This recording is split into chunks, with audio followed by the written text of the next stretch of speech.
Bismillahirrahmanirrahim. Assalamualaikum warahmatullahi wabarakatuh.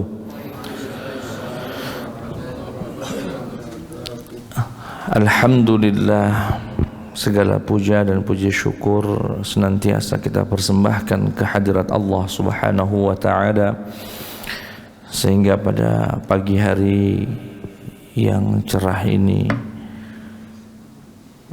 kita semua dibangunkan Allah Subhanahu wa taala untuk sama-sama menunaikan kewajiban salat subuh berjamaah. Semoga Allah berkenan untuk menerima salat kita dan menyempurnakan segala kekurangannya. Amin ya rabbal alamin. Salawat beriring salam tercurahkan kepada suri tauladan kita, juru penyelamat kita, kekasih kita semua, baginda Muhammad sallallahu alaihi wasallam. Semoga kita semua kelak mendapatkan syafaatnya yaumul qiyamati, amin ya rabbal alamin.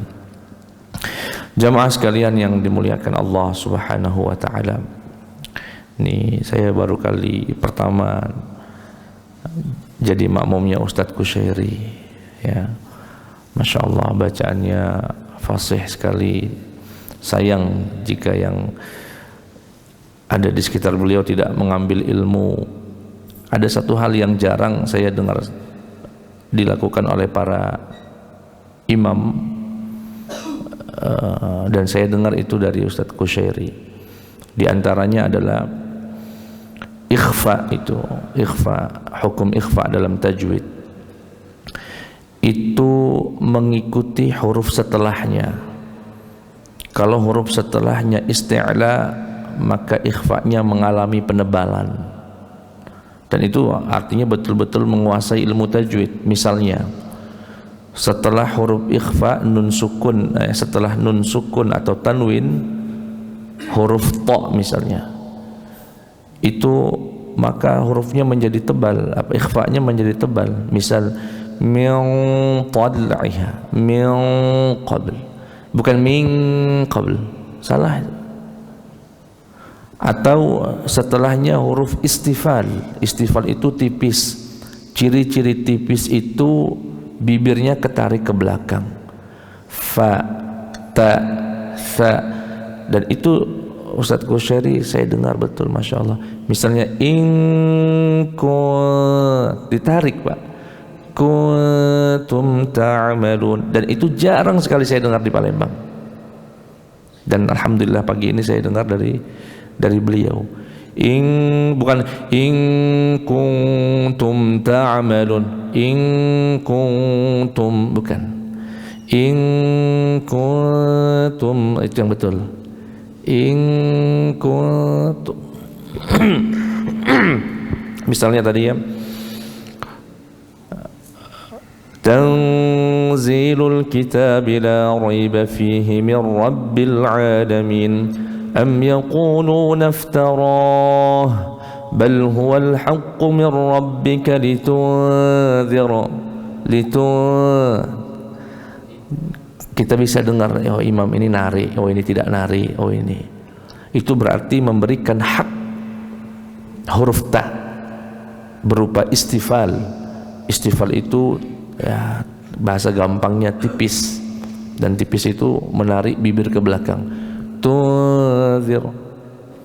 Saya dulu setor Quran, ya walaupun tidak, waktu itu pernah ke Indonesia, saya mendampingin Syekh Ahmad Ma'sarawi. Syekh Ahmad Ma'sarawi itu pimpinan ahli Quran di Mesir. Tidak ada Quran boleh dicetak kecuali sudah ditandatangani beliau. Kebetulan kami waktu itu diminta untuk menjadi penterjemah ketika datang ke Indonesia. Nah, karena saya satu mobil sama beliau, saya nggak mau sia-siakan itu. Saya izin sama beliau, Syekh mohon maaf, boleh nggak saya setor Quran? Oh ya silakan. Saya setor waktu itu surat Al-Fatihah dan Al-Baqarah, terkoreksi di situ. Anzartahum am lam tunzir. Saya lupa narik. A'anzartahum am lam tunzirhum la yu'minun. Kata beliau, tunzirhum la yu'minun. Tunzirhum la yu'minun. Nah ini Ustaz, ya sayang bisa diambil Pak kalau mau store Al-Fatihah buat jamaah Bang Raya mau belajar tajwid, dan kemungkinan beliau punya waktu, ya dimanfaatkan sekali. Itu mahal sekali harganya, ya. La uzakki 'ala Allahi ahadan. Saya tidak memuji di atas yang saya tahu, ya. Wallahu a'lam.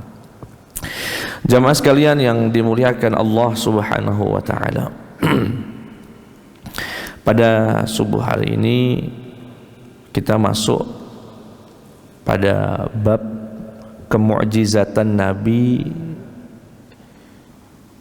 semenjak Nabi menjadi Nabi sampai beliau hijrah. Artinya dalam rentang waktu umur beliau 40 tahun sampai beliau hijrah ke Madinah Al-Munawwarah. Beliau hijrah ke Madinah itu kisaran umur 53 tahun. Karena dakwah beliau di kota Mekah 13 tahun. Beliau diangkat menjadi Nabi umur 40 tahun.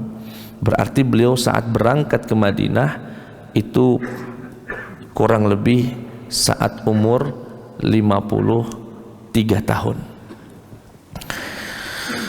Apa saja kemukjizatan yang terekam dan dicatat oleh para ulama ahli hadis?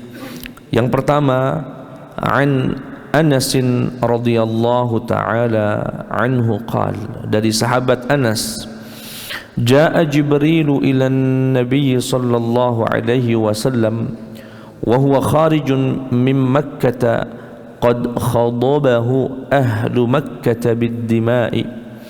Kata sahabat Anas, beliau menceritakan suatu ketika malaikat Jibril mendatangi Nabi Muhammad sallallahu alaihi wasallam ketika Nabi keluar dari kota Mekah, dan saat itu qad khadabahu, telah dipukuli sampai berdarah Nabi Muhammad sallallahu alaihi wasallam, diusir dari kota Mekah, diintimidasi, disiksa sampai beliau kemudian berdarah. Qala malak, malaikat Jibril kemudian bertanya kepada Rasulullah, malak, apa yang terjadi?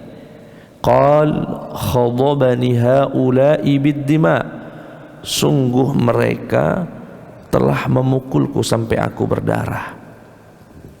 Fa'alu ma fa'alu wa fa'alu, sudah banyak kejahatan yang mereka lakukan. Qal, kemudian malaikat Jibril berkata, turidu an uriyaka ayah, apakah kamu mau aku tunjukkan tanda kebesaran Allah Subhanahu wa taala? Seorang nabi mungkin terbesit, aku nabi, aku diusir, sampai berdarah, aku diintimidasi dan sebagainya. Kedatangan malaikat Jibril untuk menghibur Nabi Muhammad sallallahu alaihi wasallam. Ya, kalau beliau ini seorang nabi harus kuat, sehingga beliau tawarkan, turidu an uriyaka ayah, apakah kamu mau aku tunjukkan tanda kebesaran Allah? Qal na'am, iya. Qal ud'u tilka syajarah, Muhammad, itu ada pohon, panggil sini, suruh ke sini, suruh manggil pohon. Fada'aha, ya, qal ud'u tilka syajarah fada'aha faja'at takhuttul arda hatta qamat baina yadayhi. Akhirnya Nabi pun manggil asy-syajar, ta'ali, kesini.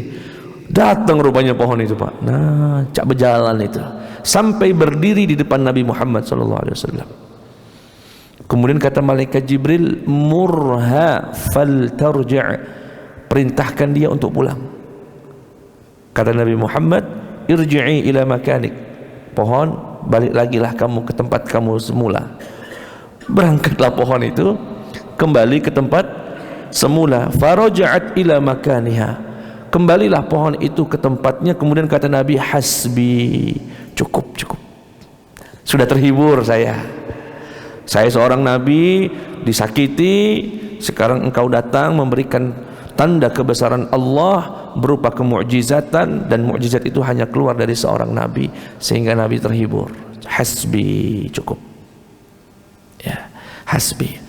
Nah, ini salah satu kemu'jizatan Nabi Muhammad sallallahu alaihi wasallam. Bahkan dalam riwayat lain ada yang lebih menarik. Jadi Nabi saat itu sedang berkumpul, kemudian mau buang air besar. Pamitlah dari orang-orang itu. Nyari tempat tidak ada, terbuka semua. Mintalah beliau ditemani oleh seorang sahabat. Ketika itu, tunggu di sini ya. Nabi kemudian bingung nih, mau buang air besar, sedangkan tidak ada jamban.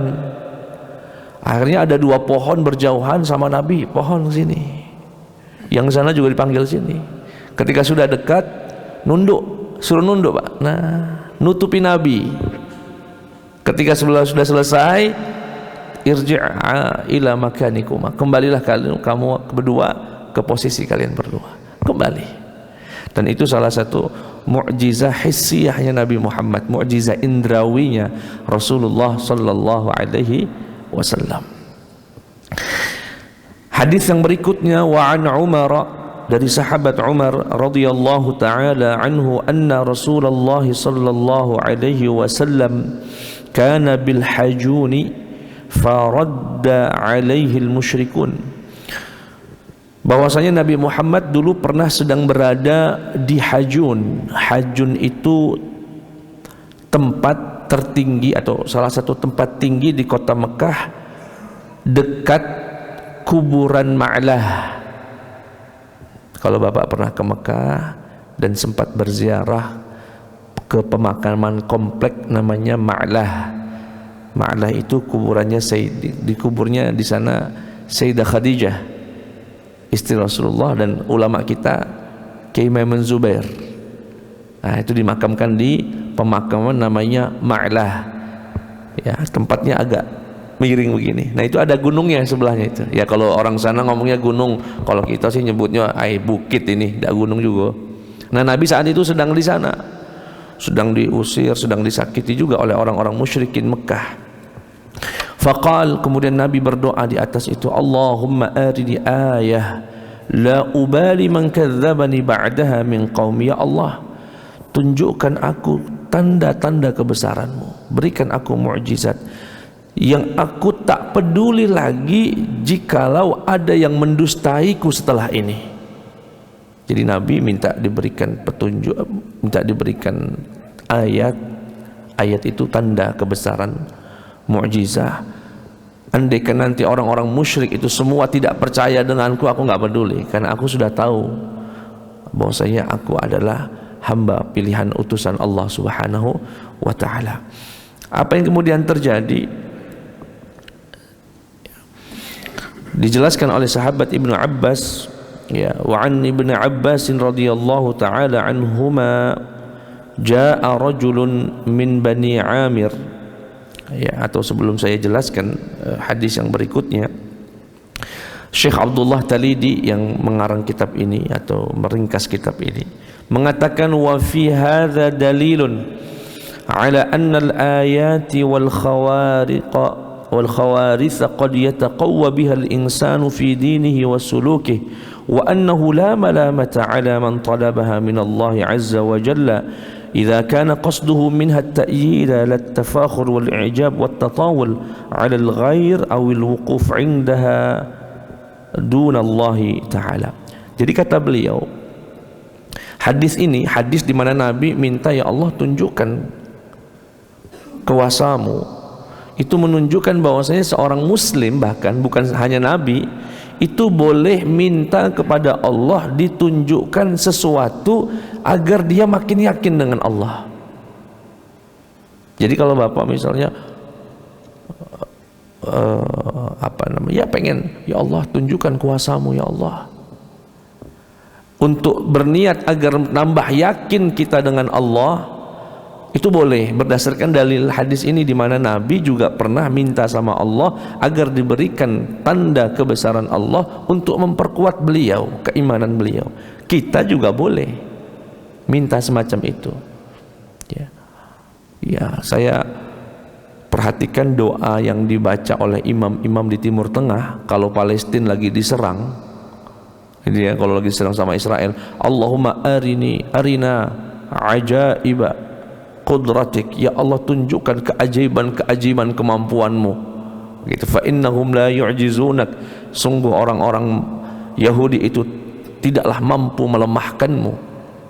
Nah, itu boleh minta semacam itu, tapi satu niatnya, niat agar iman ini tambah kuat, bukan untuk tafakhur, untuk sombong, berbangga-bangga, untuk ijab. Lihat tuh, kemarin saya sudah minta sama Allah gitu ya. Betul, Allah tunjukkan. Nah, itu nak sombong namanya. Misalnya ada orang zalim sama kita, kemudian kita, ya Allah berikan petunjukmu, berikan tanda kuasamu. Nah, dilakukan benar. Atau lagi salat istisqa, ya Rabb tunjukkan kerahmatmu pada kami, turunkan hujan untuk kami. Turun hujannya, dia ngomong itu kan, kalau nggak sayang doa mah nggak bisa turun hujan itu. Niatnya sudah untuk i'jab, ya, untuk takjub dengan dirinya sendiri, itu nggak boleh. Baik, berikutnya wa ani bin Abbas radhiyallahu ta'ala anhuma qala jaa rajulun min bani Amir ila an-nabiy sallallahu alaihi wasallam kana yudawi wa yu'alij. Kata sahabat Ibnu Abbas, satu ketika datang seorang laki-laki dari kabilah Bani Amir ke Nabi, dan orang ini dikenal tukang obat. Ya, di kalangan Bani Amir itu dikenal sebagai praktisi, tukang obat. Faqala lahu, kemudian laki-laki ini yang datang ke Nabi Muhammad berkata, ya Muhammad, innaka taqulu asya' fahal laka an udawiyat. Ya Muhammad, sesungguhnya kamu ini, saya dengar-dengar suka ngomong banyak hal yang banyak orang nggak terima di sini. Apakah mau aku obati kamu? Mungkin dia kira Nabi ini sakit. Ya. Kata Nabi Muhammad sallallahu alaihi wasallam, qal fada'ahu Rasulullah. Orang itu kemudian dipanggil oleh Nabi. Thumma qala lahu. Kemudian Nabi balik menawarkan, kamu mau enggak saya obati? Gitu ya, kamu yang sakit ini, mau enggak saya obati? Hallaka an udawiyaka? Qala kemudian dia berkata, apa itu? Wa indahu nakhlun wa syajar. Dan saat itu di sisi Nabi ada pohon kurma dan pohon. Ada pohon kurma, ada pohon selain pohon kurma. Qal fada'a Rasulullah sallallahu alaihi wasallam 'idqa. 'Idqa itu Pak, kalau bahasa Arabnya urjunil qadim, atau urjun Pak ya. Urjun itu ada di dalam surat Yasin. Ya, hatta kal urjunil qadim. Urjun itu pelepah yang kalau pecah keluar benih-benih kurma itu Pak. Kalau pisang jantung, ya. Kalau kurma itu sebelum dia menjadi buah itu kayak bulan sabit begitu. Pelepahnya itu nanti kalau dia mulai mau berbuah, mecah baru keluar apanya, buah-buah kecil-kecil dari pohon kurma. Saya tidak tahu bahasa Indonesia apa ya. Pelepah lah ya Pak, semacam pelepah begitu. Ya. Biasanya wong lamo yang tahu nih, kami wong baru. Fada'a Rasulullah sallallahu alaihi wasallam 'idqan minha.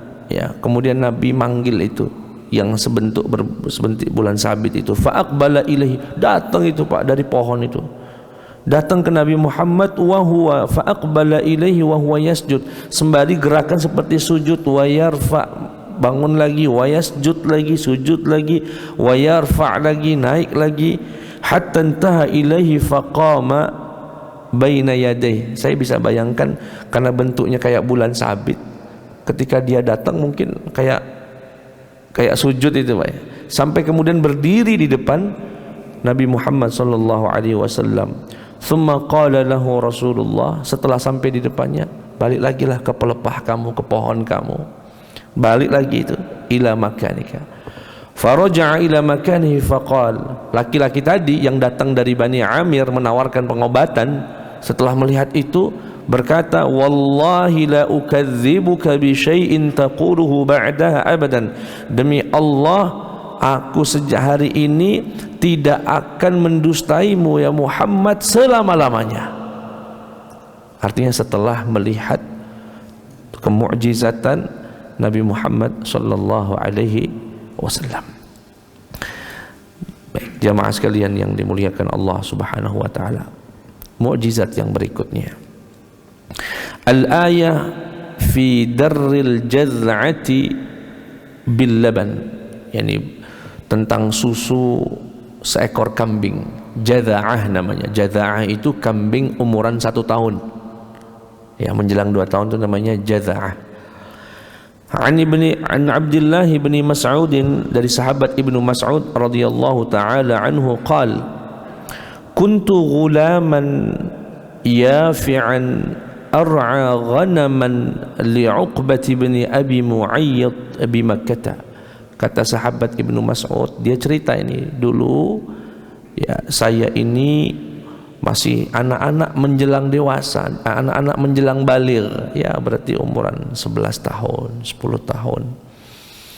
Dan saya ini menggembalakan kambingnya milik Uqbah ibnu Abi Mu'ayyid. Siapa Uqbah ibnu Abi Mu'ayyid? Ya, musuhnya Rasulullah. Musuhnya Rasulullah. Mungkin Bapak pernah dengar cerita, suatu ketika Nabi sedang sujud di dekat Ka'bah dulu, belum sebelum hijrah, datang seorang laki-laki membawa kotoran hewan yang baru disembelih, masih hangat, dilemparkan ke punggung Nabi Muhammad SAW. Ya, atau dia dalam riwayat yang lain datang membawa kain, Nabi lagi sujud, ditaruhnya di leher Nabi, diputarnya kemudian ditarik. Nabi lagi sujud itu, Pak.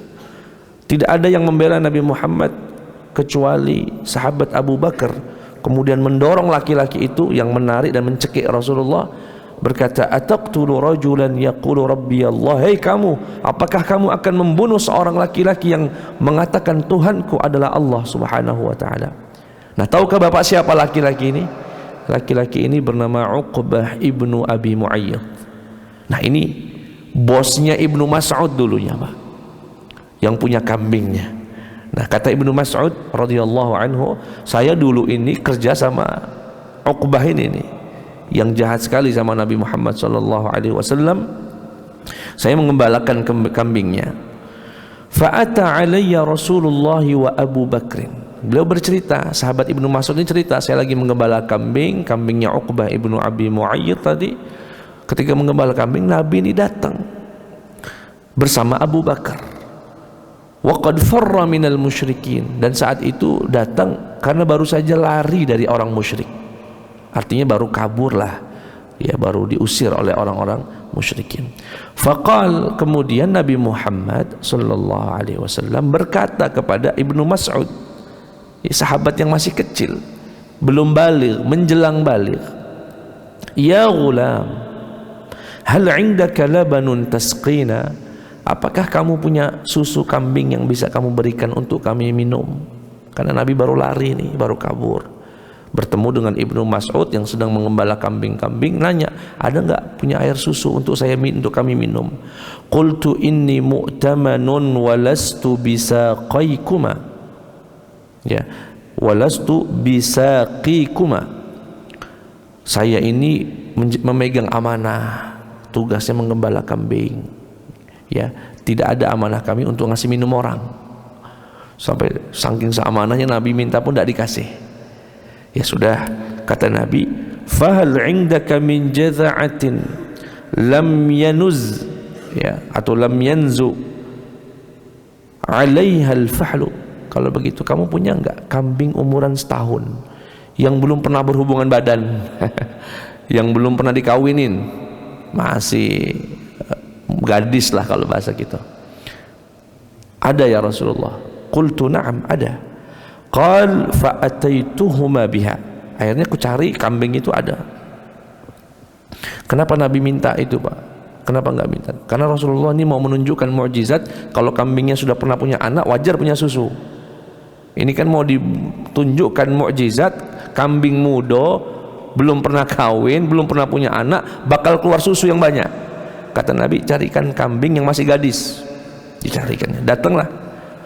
Ketika datang diambil sama Abu Bakar, fa'taqalaha, diikat oleh Abu Bakar, wa akhadha Rasulullah ad-dir' fada'a fahafal ad-dir'.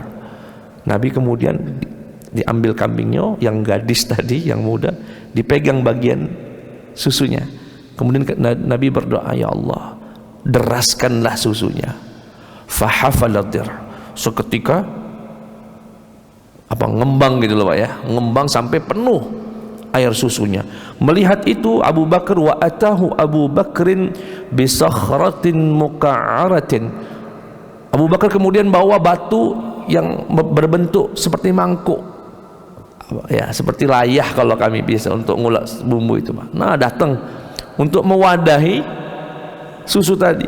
Fahalaba thumma syariba, kemudian diperah, kemudian minum. Huwa wa Abu Bakar, Nabi Muhammad dan Abu Bakar, kemudian aku pun diberikan jatah, yakni sahabat Ibnu Mas'ud. Thumma lidh-dhar'i, thumma qala lidh-dhar'i aqlis faqala sa. Kemudian Nabi Muhammad sallallahu alaihi wasallam berkata kepada kambing itu untuk terus mengeluarkan susunya. Falamma kana ba'du ataitu Rasulullah sallallahu alaihi wasallam. Ketika aku melihat kemukjizatan itu luar biasa sekali. Ini kambing gadis pacak bersusu pula. Banyak minumi Nabi, diminum oleh sahabat Abu Bakar, juga diminum oleh sahabat Ibnu Mas'ud. Akhirnya Ibnu Mas'ud ini berkata kepada Rasulullah, "Allimni min hadzal qawli thayyib," yakni Al-Qur'an. Ajarkan aku doa-doa yang dibaca tadi itu, apa dia doanya? Rupanya Nabi itu baca Quran, Pak. Ya, salah satunya membaca Al-Quran. Faqala Rasulullah, innaka ghulamun mu'allam. Wahai Ibnu Mas'ud, sesungguhnya engkau adalah anak yang akan diajarkan. Fa akhadhtu min fi.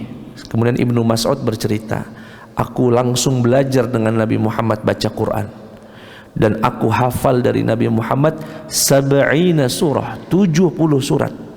Ma yunazi'uni fiha ahadun, tidak ada yang menyaingiku dalam hal ini. Makanya sahabat Ibnu Mas'ud itu salah satu ahlul Qur'annya sahabat. Sahabat Nabi itu Pak sudah seperti seakan sudah didesain oleh Nabi Muhammad untuk mengambil waris ilmu itu dibagi-bagi. Sahabat yang menguasai ilmu faraid, ilmu warisan, yang hitung-hitung ilmu waris itu sahabat Zaid bin Thabit. Sahabat yang menguasai ilmu fikih itu sahabat Mu'adz bin Jabal dan Sayyidina Ali bin Abi Thalib. Sahabat yang menguasai ilmu tafsir sahabat Ibnu Abbas. Sahabat yang menguasai ilmu Al-Quran terutama terkait dengan pembacaannya sahabat Ibnu Mas'ud dan sahabat Abu Musa Al-Ash'ari. Kemudian sahabat yang menguasai misalkan tentang kekhilafahan, yakni tentang kepemimpinan, ya sahabat Abu Bakar, sahabat Umar, sahabat Utsman dan sahabat Sayyidina Ali radhiyallahu anhu dan sebagainya. Nabi sudah bagi-bagi. Sahabat yang menyimpan rahasia Rasulullah, sahabat Hudzaifah ibn al-Yaman dan seterusnya. Nah, ini sahabat Ibnu Mas'ud. Salah satu alasan mengapa beliau kemudian menjadi ahli Al-Qur'annya para sahabat, karena beliau langsung belajar dari Rasulullah. Fa akhadtu min fihi, aku ambil Quran dari mulutnya Rasulullah. Ya, aku belajar talaqi langsung dari Rasulullah 70 surah, 70 surat. Ma yunazi'uni fiha ahadun, tak ada satu orang pun menyaingiku dalam hal ini. Ya, luar biasa. Itu apa yang menjadi mukjizat dalam hal ini, Pak?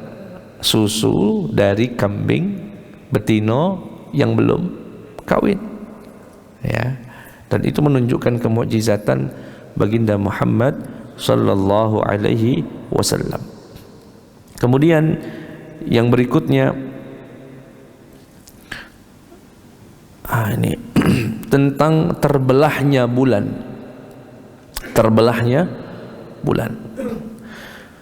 Di dalam surat Al-Qamar ayat 1 dan ayat ke-2, Allah Subhanahu wa taala berfirman, A'udzu billahi minasyaitonir rajim. Bismillahirrahmanirrahim. Iqtarabatis sa'atu wansyaqqal qamar. Kiamat telah dekat dan bulan itu pernah terbelah. Wa iyyaru ayah yu'ridu wa yaqulu sihrun mustamir. Ya, setiap kali ditunjukkan ayat tentang kekuasaan Allah, mereka orang-orang kafir berpaling dan berkata ini sihir yang luar biasa, sihir yang berkelanjutan. Bagaimana ceritanya, Ustaz? Jadi disebutkan dalam hadis ini, dalam kitab ini, anna ahla Makkah sa'alu Rasulullah an yuriyahum ayah fa'arahum insyiqaqal qamar marratain. Suatu ketika orang-orang musyrikin ini sudah kebingungan, Pak.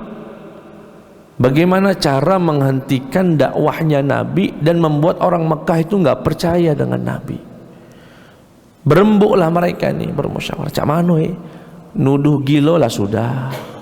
Nuduh beliau sebagai seorang ahli sihir lah sudah. Nuduh macam-macam, menawarkan harta sudah. Akhirnya mereka berpikir begini, kita main lembut baik. Cak mano? Kita kumpulkan orang-orang Mekah, kita panggil itu Muhammad, kemudian kita minta dia menunjukkan kemukjizatannya yang kita pasti dia nggak bisa lakukan. Lah kira-kira apa ini, mukjizat apa nih yang kita bisa minta? Suruh dia belah bulan itu. Kebetulan bulan sedang purnama, suruh dia belah. Kan nggak mungkin dia bisa. Nah ketika dia tidak bisa, kita katakan kepada orang-orang musyrikin, ini nabi bohong, ini bukan nabi ini. Boleh juga itu pendapat. Dikumpulkanlah orang Mekah, kemudian Nabi Muhammad dipanggil, dan orang-orang musyrikin berkata kepada Rasulullah, ya Muhammad, arina, tunjukkan kepada kami ya tanda kenabianmu. Kata Nabi Muhammad, dengan apa aku menunjukkan kenabianku, dan apa konsekuensinya kalau aku mampu menunjukkan kenabianku? Kami akan beriman. Nah, adapun yang kami minta itu ada bulan bulat, belah kalau kamu bisa. Nah, tantangan yang luar biasa, nggak mudah. Tetapi malaikat Jibril kemudian turun memberitahukan kepada Nabi Muhammad, lakukan ya Muhammad, lakukan untuk membelah bulan. Nabi pun kemudian mengarahkan tangannya ke bulan itu. Seketika bulan itu terbelah menjadi dua. Orang-orang Mekah termasuk musyrikin melihat, wih ini terbelah ini, gitu ya, terbelah. Kemudian kata Al-Quran tadi, wa iyyaru ayah, kalau mereka diperlihatkan ayah, yu'ridu, mereka itu berpaling, tidak galak. Kami ini disihir ini, tidak benar ini. Mucuk-mucuk mata pula mereka. Tidak, ini sihir, kita telah disihir oleh Muhammad. Ini bulan tidak terbelah, tapi kita yang, pandangan kita yang disihir oleh Muhammad. Tahu-tahu sebagian dari mereka berkata, begini saja, besok itu akan datang orang dari luar kota Mekah. Kita akan tanya mereka, apakah mereka tadi malam atau malam ini, ya bagi mereka tadi malam itu melihat bulan terbelah. Kalau mereka melihat, berarti ini bukan sihir. Kenapa Pak? Mereka berkata begitu kan karena sihir itu hanya berlaku bagi yang disihir. Sedangkan yang disihir berarti kan yang ada di hadapan Nabi Muhammad. Adapun orang yang di luar kota sana, kalau mereka tidak melihat bulan terbelah, berarti memang benar-benar sihir. Tapi kalau yang di luar kota juga melihat, berarti ini bukan sihir. Oh ya sudah, ditunggulah kedatangan kafilah itu dari luar, para pedagang, saudagar. Begitu datang ditanya, apa yang kalian lihat tadi malam? Oh iya, kejadian yang aneh sekali. Tadi malam kami melihat bulan itu terbelah. Nah benar nian berarti ini. Tapi apa yang dikatakan mereka? Karena keangkuhan dalam hati itu, memang Muhammad ini sihirnya bukan kaleng-kaleng. Bukan sekedar orang yang di depannya baik, yang di luar juga pacak disihirnya. Nah, kemudian mereka wa yaqulu sihrun mustamir. Disebutkan dalam ayat kedua dari Al-Qamar, memang Muhammad ini sihirnya bukan kaleng-kaleng. Itu terjemahan bebasnya Pak ya, bukan kaleng, bukan kaleng-kaleng ya. Dan Bapak mungkin pernah membaca, saya dulu waktu SMA saya baca itu tentang kisah masuknya seorang tokoh politik Islam di Amerika, yang mana orang ini, saya lupa nama tokohnya itu. Orang ini awal menceritakan bagaimana ia masuk Islam. Dia dihadiahkan Quran oleh sahabatnya. Kemudian dia hadiah itu ditaruhnya di lemari, nggak tertarik dia membacanya. Sampai kemudian dia iseng-iseng, apa dia sih kitab suci mereka nih, diambil. Begitu dibuka, yang pertama kali terbuka adalah surat Al-Qamar ini. Iqtarabatis sa'atu wa syaqqal qamar. Dibaca, dilemparnya Quran itu, apa dia kitab ini? Kitab hayalan, kitab imajinasi, kitab yang khurafat gitu ya. Masa bulan dikatakan terbelah, bulan masih bulat kayak begitu dikatakan terbelah. Dibuang.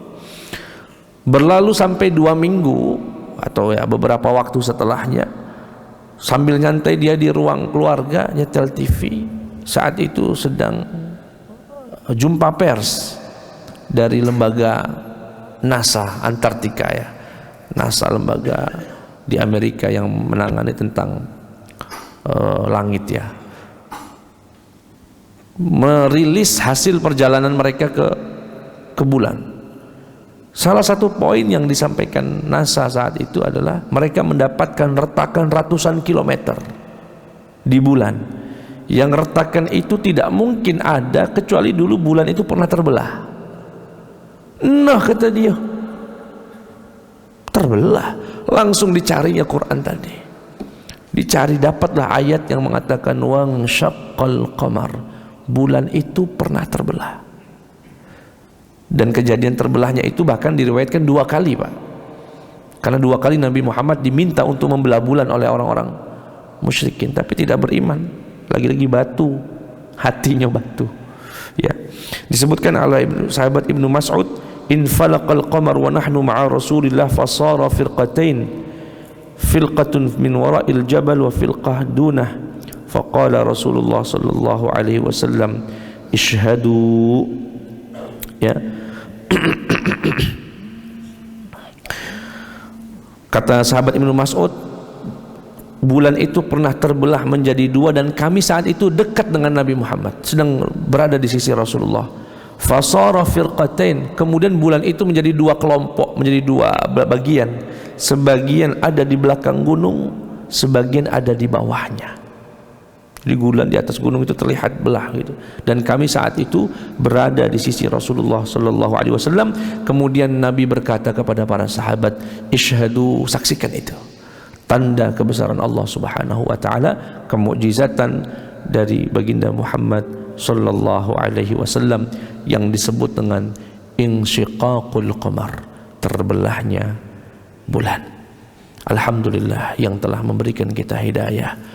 Ya, sehingga kita tanpa dipertunjukkan kemukjizatan-kemukjizatan itu, kita percaya dengan Nabi Muhammad sallallahu alaihi wasallam. Maka Nabi pernah berbangga dengan kita ketika Nabi ditanya oleh para sahabat, "Ya Rasulullah, siapa sih orang yang imannya paling bagus?" Atau Nabi pernah bertanya kepada sahabat, "Siapa iman yang paling afdal?" Para sahabat menjawab, "Malaikah." Ya, kalau malaikat mah sudah karuan, anbiya ya sudah karuan. Lalu siapa ya Rasulullah? Mereka adalah orang-orang yang hidup nanti setelah kita meninggal, beriman kepadaku meski mereka tidak pernah melihatku. Dalam riwayat dikatakan ulaika ikhwani, merekalah saudara-saudaraku. Ulaika ma'i, mereka lah nanti yang akan bersamaku di surganya Allah Subhanahu wa taala. Berbangga dengan kita. Kita nggak pernah lihat itu kemukjizatan itu, Pak. Ya kalau kita itu benar-benar lihat, wah ya sudah barang tentu kita pasti beriman. Kita nggak pernah lihat kemukjizatan yang bersifat indrawi itu, tapi kita yakin betul. Kita percaya Nabi Muhammad adalah utusan Allah, hamba Allah, ya, kekasih Allah sallallahu alaihi wasallam. Semua itu saja yang bisa kami sampaikan pada pagi hari ini. Ya, jika ada yang ingin ditanyakan dipersilahkan. Oh ya, ketika melihat para ustadz saling ya. Yang pertama ya luruskan niat, dan ya, luruskan niat bukan untuk mencari pembenaran tapi mencari kebenaran. Itu yang pertama. Yang kedua, minta petunjuk sama Allah terus. Ya Allah, anugerahkan aku guru yang bisa memberiku ilmu, bisa membuatku dekat dengan Allah, bisa kenal dengan Nabi Muhammad sallallahu alaihi wasallam. Pak, rizki itu bukan sekedar materi, ilmu itu juga rizki. Barang siapa yang dirizkikan seorang guru yang baik, maka itu rizki yang luar biasa. Makanya jangan bukan sekedar ngaji-ngaji baik, benar-benar minta petunjuk. Ya Allah, berikan aku guru ya Allah yang bisa bimbing aku, yang bisa membuat aku dekat dengan Allah, sehingga kita pun digerakkan untuk melok majelis pun nggak salah. Yang gerakkan kita melok ngaji di sini, ngaji di sana, ngaji siapa Pak? Allah. Dan itu Allah akan kabulkan doa kita dengan satu syarat, memang niat kita benar. Ya Allah, aku pengen dekat dengan Allah, aku pengen dekat dengan Nabi Muhammad sallallahu alaihi wasallam, pengen kenal. Berikan aku guru yang bisa mewujudkan itu ya Allah, dengan penuh hati, bukan gagah-gagahan. Dalam hadis dikatakan la tatlubul ilma litubahu bihi ulama ya walitumaru bihi sufaha. Janganlah kamu mencari ilmu, kata Rasulullah, agar kamu bisa mendebat ulama dan membuat orang awam ragu. Maksudnya gimana Ustaz? Ini pesan Nabi ini Pak. Jangan nyari ilmu, ngumpul-ngumpulin dalil, pengetahuan, biar nanti pulang ke kampungnya, ke kompleknya mau ngedebat Ustaz di kampungnya itu nah. Ustaz ini tidak tahu apa-apa dia tuh. Nah, dalilnya jelasnya. Nah, dia dari awalnya saja niat itu untuk litubahu bihil ulama, untuk berbangga-bangga dan mendebat para ulama. Itu niat yang salah. Yang kedua, litumaru bihis sufaha, untuk membuat orang awam ini makin ragu. Nyari ilmu, kaget datang ketemu teman-temannya yang tidak pernah ngaji itu ya. Wih, aku belajar di sana ya. Wih, luas niat pengetahuan. Laju ragu nih. Rupanya yang kita sholat di kampung ini salah terus, salah galau itu. Nah, kita sholat di sini itu salah galau. Tidak kati dalilnya kok. Nah, niat dari awalnya itu sudah salah niat. Apa kata Rasulullah Pak? Fannarun nar. Bagi orang itu silahkan ngambil posisi di neraka. Na'udzubillahi min. Dan itu banyak hari ini. Buka YouTube memang nyari yang debat. Buka YouTube nyari pengajian, jingok dulu judulnya. Kalau seru datang dia. Kalau tidak seru tidak datang. Dan itu hijrah yang salah, belajar agama yang salah. Ya Pak. Makanya ciri-ciri majelis, yang recommended Pak ya, yang artinya kalau Bapak dapat lanjutlah di majelis itu, adalah majelis yang kalau kita keluar dari majelis itu kita lebih semangat untuk mengoreksi diri sendiri daripada mengoreksi orang lain. Kalau dari majelis, keluar dari majelis Bapak semangat ngoreksi wong gara-gara dapat ilmu dari majelis itu, ada dua kemungkinan. Kalau nggak salah dari niat si pencari ilmu, atau ada salah dari sang guru yang mengajarkan. Dan itu banyak tuh majelis isinya ngomentari Ustadz Fulan, ini Ustadz Fulan, ini nggak benar Ustadz ini, selalu begitu. Jadi murid itu ya gimana? Kata orang kan kalau guru kencing berdiri, murid itu kencing berlari. Kalau guru mencaci maki di majelis, murid caci makinya di jalanan, di tempat dia begawe, di pasar, di mana dia duduk, isinya ngomentari yang lain. Nah, lihatlah kalau Bapak hadir majelis kemudian hati itu, ya Allah, misalkan Pak ya, pengajian cara benar membaca Al-Fatihah misalnya, Bapak melok, oh ya Allah salah niat Al-Fatihah, oh ya Allah astagfirullahaladzim, aku nak belajar lah setelah ini. Nah itu bagus, berarti Bapak terpancing untuk mengoreksi. Tapi Bapak dengar pengajian nih, Woi, berarti imam di kampung itu salah galau itu ya. Nah, imamnya dia dewek ndak ngoreksi. Banyak itu Pak, dengar pengajian, dicatatnya nih anu, kaki aku ketemu dia, aku sampaikan dia salah. Dia tidak lupa, dia sendiri masih banyak salah. Nah, kalau majelis membuat kita motivasi mengoreksi orang dan lupa mengoreksi diri sendiri, cari majelis yang lain saja, atau mungkin majelisnya bagus tapi niat kita yang salah. Luruskan lagi agar Allah Subhanahu wa taala ya tidak membimbing kita semua untuk tidak salah ya dalam mencari guru, mencari ilmu. Wallahu a'lam. Ini kejadian bisa jadi karena Isra Mi'raj itu terjadi kurang lebih 11 bulan atau sampai 1,5 tahun sebelum hijrah, artinya masih di Mekah. Bisa jadi ini adalah tanda kebesaran Allah berupa Isra dan Mi'raj. Tapi seingat saya Isra Mi'raj itu terjadi sepulangnya Nabi dari Taif. Beliau diusir dari Taif, kemudian malaikat datang menghibur Nabi, menawarkan, ya Muhammad, apakah kamu mau kami yang menghancurkan orang-orang Taif itu, kami lemparkan 2 gunung ini ke mereka? Kata Nabi Muhammad, jangan. La'allallaha yukhriju min aslabihim man ya'budullaha wa la yusyriku bihi syai'a. Jangan, karena semoga Allah mengeluarkan dari garis keturunan mereka yang melempari batu ya keturunan-keturunan yang kelak menyembah Allah dan tidak menyekutukannya dengan sesuatu apapun. Karena tawaran malaikat ditolak, Nabi pulang ke Mekah. Nah, sesampainya di Mekah turunlah malaikat Jibril membawa buraq, ngajak jalan-jalan Nabi Muhammad untuk Isra dan Mi'raj. Itu sepulangnya Nabi dari Taif. Di Mekah diusir, di Taif diusir.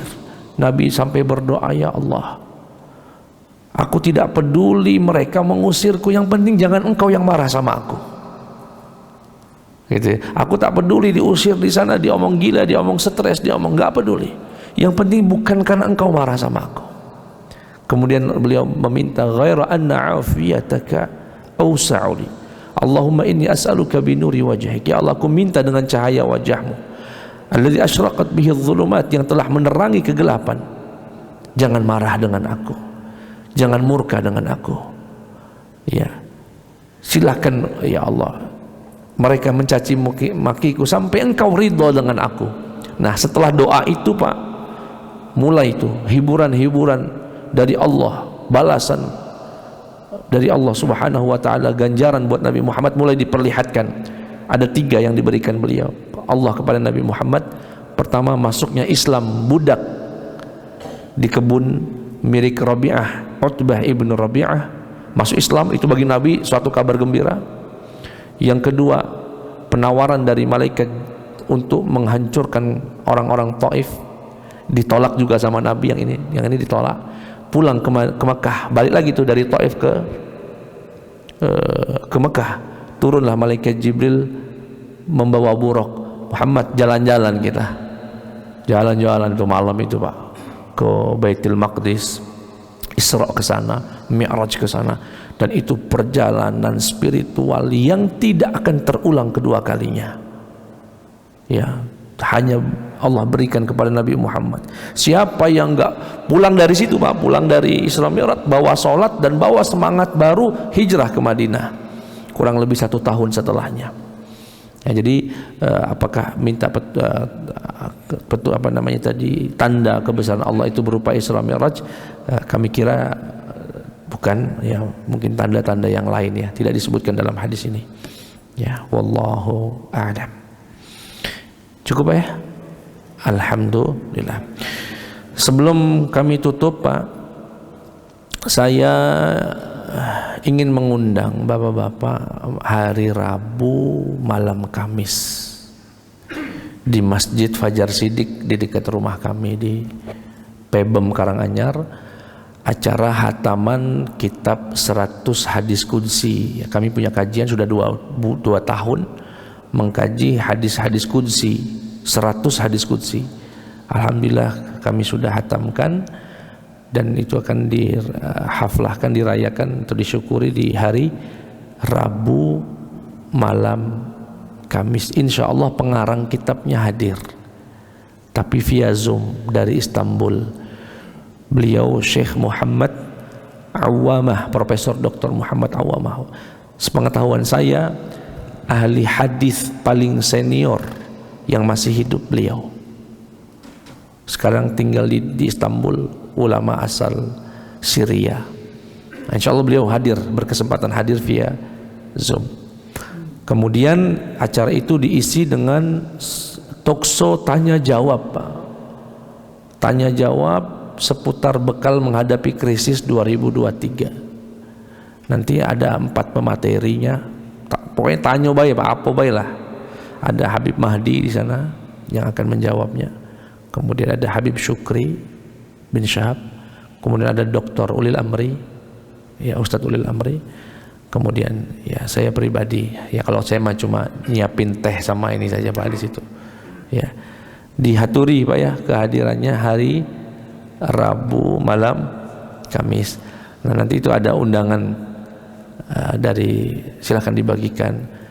Nah, di sebelah undangan itu ada barcode, Pak, barcode untuk donasi. Jadi kalau mau donasi kami haturkan. Ya, itu ada kris ya, ada kirisnya. Mohon bantuannya kalau ada rezeki, mohon bantuan berapapun. Kebetulan, Pak, ini, Pak, kenapa tema itu kami angkat menghadapi krisis? Kami ini kan tinggal di dekat pabrik karet baja baru, mungkin Anda tahu, Pak, ya. Itu bangkrut, Pak, tutup total. Jadi hampir 500 kepala keluarga sekarang nggak punya pekerjaan di kampung saya itu. Jadi jamaah saya pun saya kehilangan loh. Kok si fulan ini nggak pernah kelihatan di masjid? Saya tanya, di mana, Kak? Cuma Ustaz, kata gawe lagi. Kami jadi ngojek, ojol. Rata-rata pelarian sementara yang cepat adalah ojol. Ya, jadi kami ya pengen membekali lah momentum hataman ini, sekaligus membekali mereka agar imannya kuat, agar sabar. Ini ujian ya dari Allah Subhanahu wa taala. Jadi, dan acaranya makanya besar, cukup besar nanti acaranya. Kami mohon kehadirannya dan bantuan donasinya semampunya. Itu saja. Terima kasih atas segala perhatiannya. Subhanakallahumma wa bihamdika asyhadu an la ilaha illa anta astaghfiruka wa atubu ilaih. Wassalamualaikum warahmatullahi wabarakatuh.